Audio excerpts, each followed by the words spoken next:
Hello friends, तो कैसे हैं आप सब लोग। आई होप आप सब लोग ठीक होंगे। तो इसके पहले हम सब लोग 2011, 2012, 2013 का प्रीवियस ईयर सॉल्व कर चुके हैं। तो आज का जो हमारा क्लास है वह 2014 का प्रीवियस ईयर आज का क्लास में करेंगे। तो चलिए स्टार्ट करते हैं। पहला, योग्यता व योग्यता समूहीकरण के परिप्रेक्ष्य में निम्नलिखित में से कौन सा कथन सत्य है। छात्र असहिष्णु होते हैं व भेदों को स्वीकार नहीं करते। विभिन्न योग्यता वाले समूहों का ग्रहण करने के लिए अध्यापकों को बहुस्तरीय शिक्षण को अपनाना चाहिए। विद्यार्थी समूह में बेहतर सीखते हैं। अबाध व प्रभावी शिक्षण हेतु कक्षा की समरूपी होनी चाहिए। इसका जो आंसर होगा वह हो जाएगा विभिन्न योग्यता वाले समूहों को ग्रहण करने के लिए अध्यापक को बहुस्तरीय शिक्षण को अपनाना चाहिए। चलिए अगला, निम्नलिखित में से कौन सा कथन सत्य है। रचनात्मक आकलन का मुख्य उद्देश्य विद्यार्थियों की उपलब्धि और श्रेणीकरण करना। रचनात्मक आकलन समय समय पर शिक्षार्थियों के विकास का सार प्रस्तुत करना है। रचनात्मक आकलन कभी कभी संकल्पनात्मक हो सकता है एवं इसी प्रकार विपरीतार्थ है। संकल्पनात्मक आकलन से अभिप्राय है कि आकलन अधिगम का एक निरंतर व अभिन्न अंग है। इसका जो आंसर होगा, रचनात्मक आकलन कभी कभी संकल्पनात्मक हो सकता है एवं इसकी प्रकार विपरीतार्थ, यानी तीसरा ऑप्शन। एक अध्यापिका विद्यार्थियों को किसी विषय की अपनी अवबोधनात्मक को प्रतिबिंबित करते हुए संकल्पनात्मक मानचित्र का निर्माण करने को कहती है। वह छात्रों की मुख्यतः बिंदुओं का सार लिखने की क्षमता का परीक्षण कर रही है। छात्रों की उपलब्धि के मूल्यांकन हेतु शीर्षक यानी रूब्रिक्स के विकास का प्रयास कर रही है। विद्यार्थियों की स्मृति को धीमी गति से जागृत कर रही है। रचनात्मक आकलन कर रही। इसका जो आंसर होगा वह हो जाएगा हमारा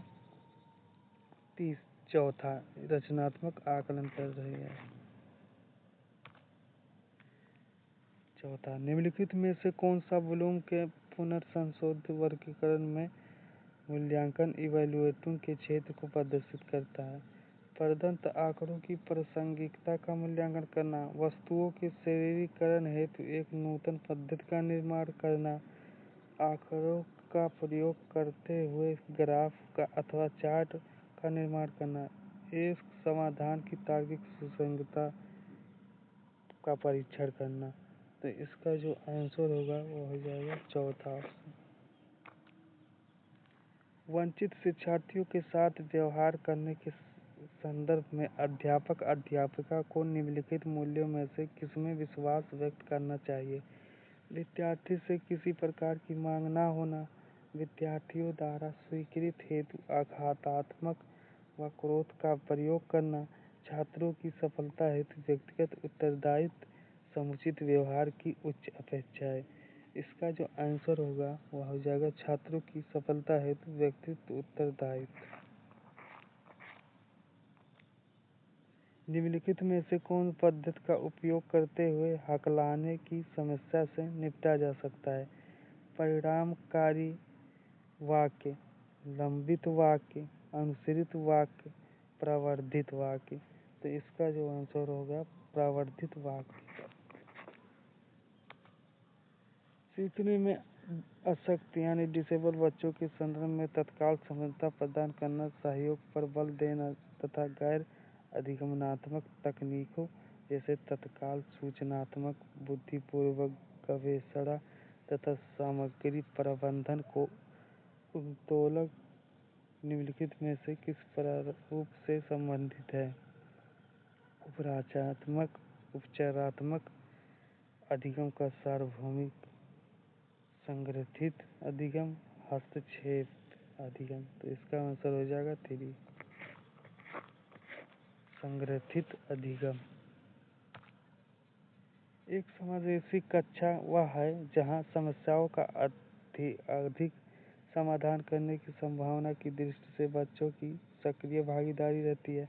अध्यापक प्रत्येक अधिगमकर्ता के लिए वैविध्यपूर्ण व सार्थक अधिगमनात्मक अनुभव हेतु परिवेश का निर्माण करते हैं।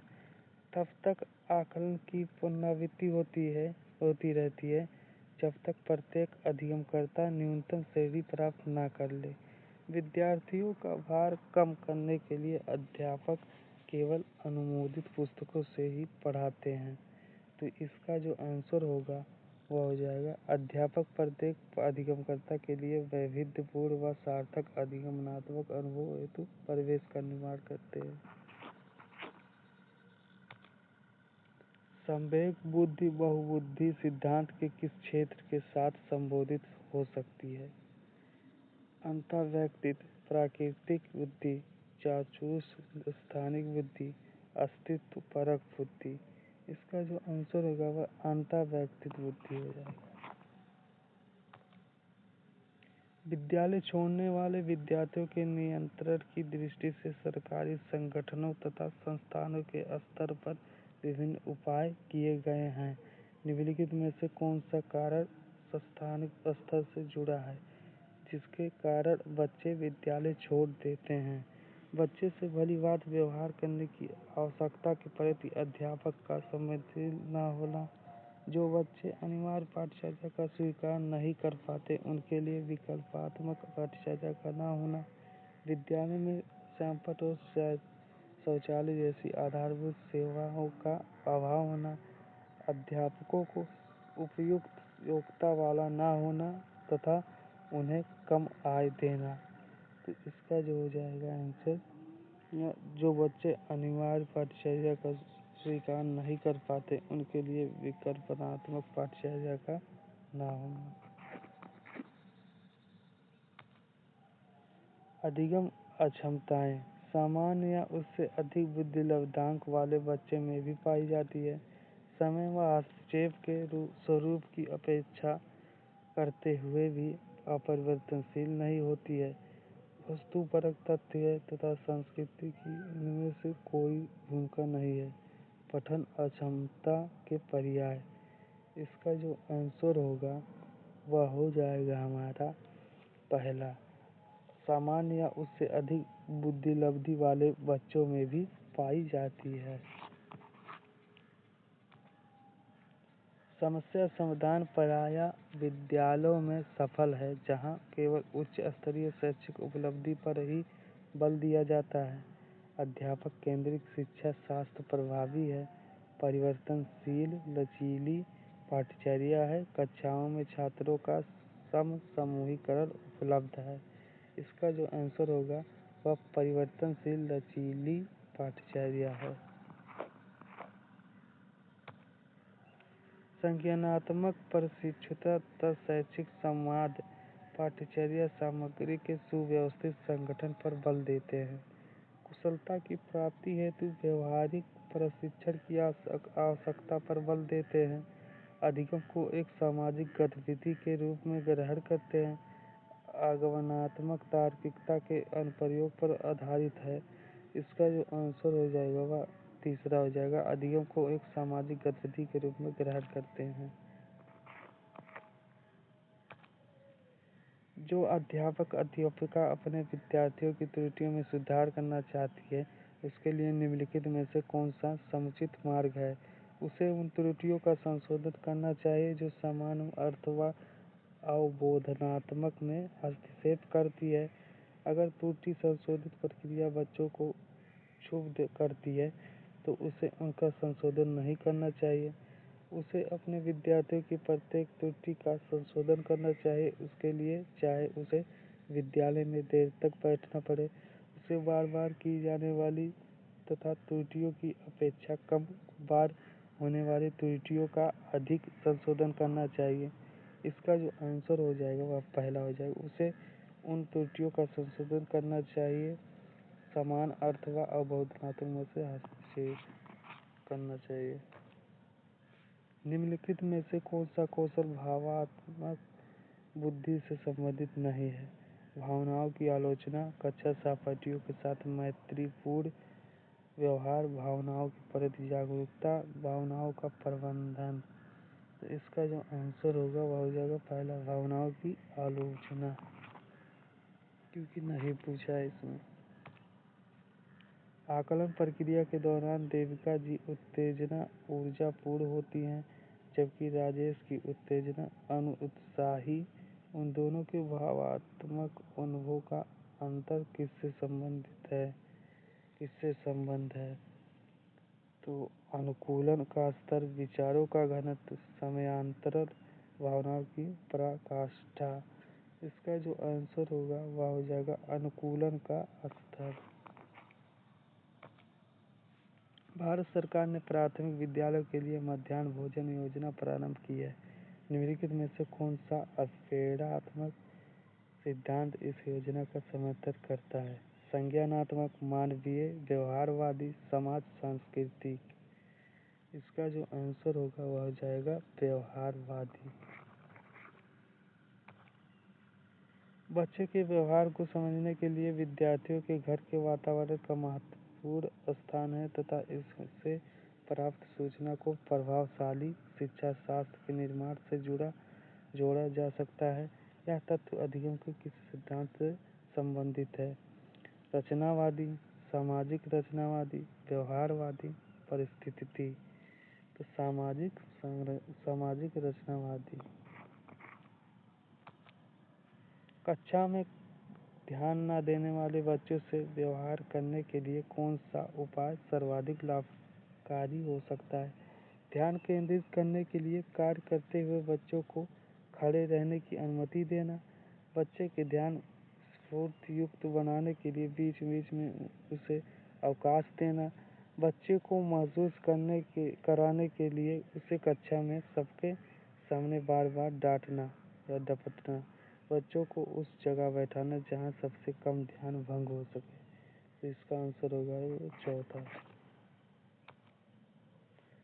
रेंजुली प्रतिभाशाली की अपनी परिभाषा के जाने जाते हैं। 4 पंक्तिय यानी टीचर, 4 स्तरीय, त्रिवित्तीय, त्रिमुखीय। तो इसका जो आंसर होगा वह हो जाएगा हमारा त्रिमुखीय। क्या हो जाएगा? हमारा जो आंसर होगा वह हो जाएगा त्रिमुखीय, यानी चौथा ऑप्शन। एक अध्यापक का अध्यापक ने पाया कि विद्यार्थी वर्ग बनाने में कठिनाइयां अनुभव कर रहा है। उसने अनुमान लगाया कि वह हीरे यानी डायमंड का चित्र बनाने में भी कठिनाई अनुभव करेगा। उसने निम्नलिखित में से किस सिद्धांत पर आधारित होकर यह अनुभव लगाया? विकसित निरंतरीय होता रहता है। अलग अलग लोगों के लिए विकास की प्रक्रिया भी अलग अलग होती है। विकास एक व्यवस्थित क्रम में होने की प्रवृत्ति से संबंध है। विकास की प्रक्रिया एक उत्क्रमणीय प्रक्रिया है। इसका जो आंसर होगा वह हो जाएगा विकास एक व्यवस्थित क्रम में होने वाली प्रवृत्ति से संबंधित है। मानवीय विकास में आनुवंशिकता एवं परिवेश की भूमिका के संदर्भ में निम्नलिखित में से कौन सा कथन समुचित है? विकास के विभिन्न क्षेत्रों में आनुवंशिकता एवं परिवेश का सापेक्ष प्रभाव परिवर्तनशील है। भारत सरकार की विभेदनात्मक क्षतिपूर्णता संबंधी नीति मानवीय विकास में प्रकृति की भूमिका पर आधारित है। परिवेश की भूमिका लगभग स्थिर सी रहती है, जबकि आनुवंशिकता का प्रभाव परिवर्तित हो सकता है। व्यवहारवाद के सिद्धांत प्रायः मानवीय विकास में प्रकृति की भूमिका पर आधारित है। इसका जो आंसर होगा वह हो जाएगा पहला, विकास के विभिन्न क्षेत्रों में आनुवंशिकता एवं परिवेश का सापेक्षिक प्रभाव परिवर्तनशील है। सामाजिकरण के संदर्भ में विद्यालयों के पास प्रायः एक प्रच्छन्न पाठ्यचर्या विद्यमान रहती है, जिसमें निहित है परिवारों के माध्यम से विद्यार्थियों का समझौतापूर्ण व प्रतिरोधात्मक समाजीकरण, मूल्यों व आवृत्तियों का शिक्षण एवं आकलन, बलात्मक अधिगम व चिंतन व समकक्षीय साथी एवं अध्यापक की अनुकृति द्वारा विशेष रूप से अपनाया जाना वाला व्यवहार अंतःक्रिया व सामग्री द्वारा विद्यालय में प्रस्तुत किए जाने वाले सामाजिक भूमिकाओं से संबंध अनौपचारिक संकेत। इसका जो आंसर होगा वह हो जाएगा चौथा, अंतःक्रिया व सामग्री व विद्यालय में प्रस्तुत की जाने वाले सामाजिक भूमिकाओं से संबंधित अनौपचारिक संकेत। निम्नलिखित में से कौन सा निहितार्थ पियाजे के संज्ञानात्मक विकास के सिद्धांत से नहीं निकाला जा सकता? खोजपूर्ण अधिगम, शाब्दिक शिक्षण की आवश्यकता, बच्चों की अधिगमनात्मक तत्परता के प्रति संवेदनशीलता, व्यक्तिगत भेदों की स्वीकृति। इसका जो आंसर होगा वो हो जाएगा शाब्दिक शिक्षण की आवश्यकता। निम्नलिखित में से कौन सा कोहलर के नैतिक विकास के चरणों का लक्षण है? सभी सांस्कृतिक से संबद्ध चरणों की सार्वभौमिक श्रृंखला को प्रदर्शित करती है। विभिन्न चरण एक गैर पदानुक्रम रूप में आगे की ओर बढ़ते हैं। चरणों में परिवर्तनशील अनुक्रम, विभिन्न चरण अलग अलग प्रतिनिरंतर है, न कि समान प्रतिमान। इसका जो आंसर होगा वह हो जाएगा सभी सांस्कृतिक से संबद्ध चरणों की सार्वभौम श्रृंखला को प्रदर्शित करती है। कक्षा में वास्तविक सांसारिक समस्या से संबंधित जटिल परियोजनाओं पर कार्य करते हुए अध्यापक व छात्र एक दूसरे के अनुभव से परस्पर ग्रहण करते हैं। अध्यापक केंद्रित, सामाजिक रचनात्मक, पारंपरिक रचनात्मक। तो इसका जो आंसर होगा वह हो जाएगा हमारा दूसरा ऑप्शन, सामाजिक रचनात्मक। प्रगतिशील शिक्षा के संदर्भ में समान शैक्षिक अवसर से अभिप्राय है कि सभी छात्र बिना किसी भेद के समान पद्धतियों व सामग्रियों से शिक्षा प्राप्त करें, ऐसी शिक्षा पाएं जो उनके लिए अनुकूल हो तथा उनके भविष्य के कार्यों में सहायक हो। किसी भी जाति, पंथ, रंग, धर्म व क्षेत्र के होते हुए भी समान शिक्षा प्राप्त करें। समान शिक्षा पाने के बाद अपनी क्षमताओं को सिद्ध करें। इसका जो आंसर हो जाएगा वहाँ पर हमारा दूसरा हो जाएगा, ऐसी शिक्षा पाएं जो उनके लिए अनुकूल हो तथा उनके भविष्य के कार्य में सहायक हो। भाषा विकास के संदर्भ में निम्नलिखित में से कौन सा क्षेत्र पियाजे के द्वारा कमतर आंका गया? अहम केंद्रित भाषा, विद्यार्थियों द्वारा सक्रियतात्मक रचना, आनुवंशिकता, सामाजिक अंतःक्रिया। इसका जो आंसर होगा वो हो जाएगा चौथा, सामाजिक अंतःक्रिया।